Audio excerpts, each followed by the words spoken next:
Well, we are working to understand just how these cuts could impact us here in South Carolina. Joining us live in the studio today, Joanie Lawson with the South Carolina Education Association to talk about the impact on schools. And Joanie, earlier this week we had Jay Ragley in from the State Department of Education. He says the biggest pot of money this will impact is Title I money. Right. And we're looking at about a 5% cut. What do you estimate that kind of a cut, the impact it could have? Well, we certainly are concerned about it because Title I is for low-income children, and it's the children who need it the most.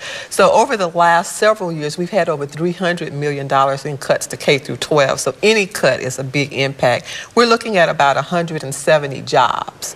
So, and over the last couple of years, we've lost over 3,500 teachers. So you don't want to lose any more. We're just starting to hire more. So again, it's at a time when we're just making an upswing. We'll be taking a step backwards. One of the other points he made, though, is that the districts will have flexibility about how to absorb these cuts, and that one possibility is shifting money from administrative costs to putting them into services and resources. Do you think that's really feasible? I don't think that's feasible. I think that districts have done a tremendous job with what they've had to deal with over the last several years. As I said earlier, we've had over $300 million in K through 12 over the last 3 years.